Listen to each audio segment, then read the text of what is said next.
driver of the number 15 Venturi Motorsports Chevrolet in the ARCA series. Every day, drivers like me and NASCAR's Kasey Kahne climb into the driver's seat, and we entrust our lives to our race team.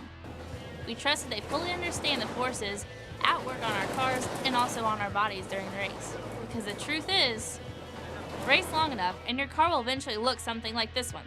The question is, will you walk away from it unharmed? I did. This is my car at Daytona in 2009. Thanks to great engineering, Ken Schrader, the driver of this car in 1995, he walked away too unharmed. It's the innovation from Hendrick Motorsports, 40-plus engineers, and the leadership from executives like Doug Duchardt that keep Hendrick drivers winning and safe week after week. Here's Doug. Well, in the wreck car we saw over there, Kenny was in an aluminum seat, and we've gone to work and we've made all of our seats out of carbon fiber. 75% of the drivers in NASCAR use our carbon fiber seat. We've tested this seat at Delphi, where we simulate a crash in the sled. A sled basically like this, crashes into a wall. We measure the forces on a dummy that simulates the human body. We also look to make sure that the driver doesn't move within this cocoon, and we keep them safe and contained within the car. Hey, Terry Stripling here from 1080 Education. The G that Doug mentioned is shorthand for acceleration due to the force of gravity. So now let's all try to imagine something. We'll even stop the video so you can concentrate.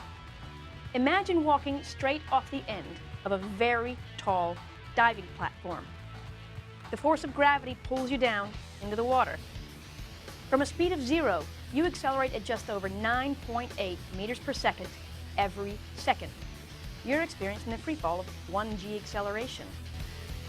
A plain old streetcar may accelerate at a rate of 2.4 meters per second, meaning that after 1 second, it's going 2.4 meters per second. After 10 seconds, it's going 24 meters a second, almost 54 miles per hour.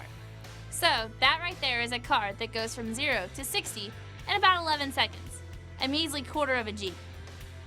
Kasey Kahne's accelerating this Fast Track RC car at about 6 meters per second. That's 0 to 60 in under 5 seconds. If you were shrunk down to 1/10 the size you are, you could jump in and drive the RC car from the inside. Probably better than Kasey's doing here using the controller, but that's beside the point, I guess. As your 10th scale self, accelerating would feel a lot like taking off in this car, both at 0.6 Gs, over half a G. Believe it or not, the Fast Track RC car goes faster to scale. It tops out about 38 miles per hour.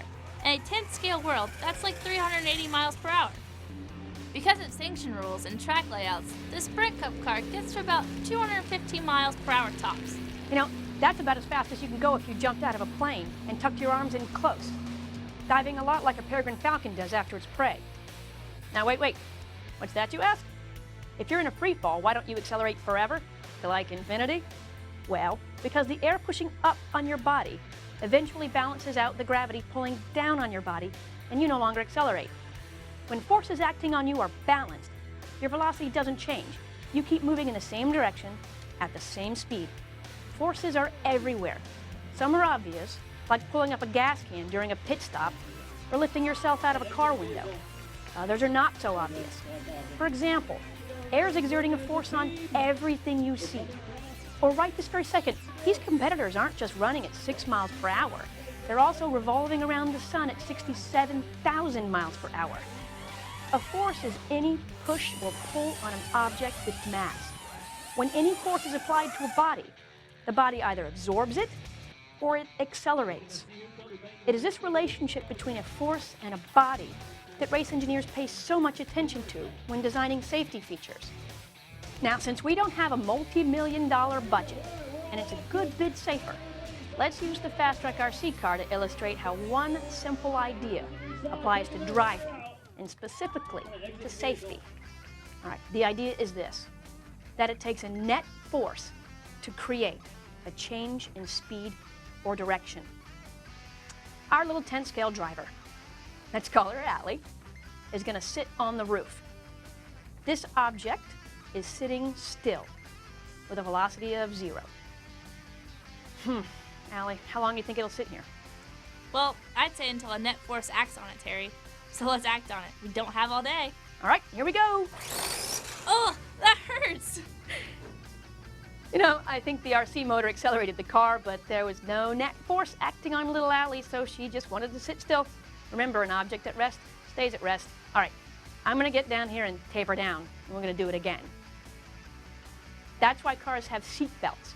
They transfer the force on the car to your body. Now, Allie isn't a drag racer. Her tracks have turns. Wait, what happened to my hair? Well, sorry about that. Just use your imagination, okay? I want as little friction in this demonstration as possible. So what's going to happen when little non-seatbelt wearing Allie takes a turn? Yikes! Thanks for putting in a stunt double. You're welcome.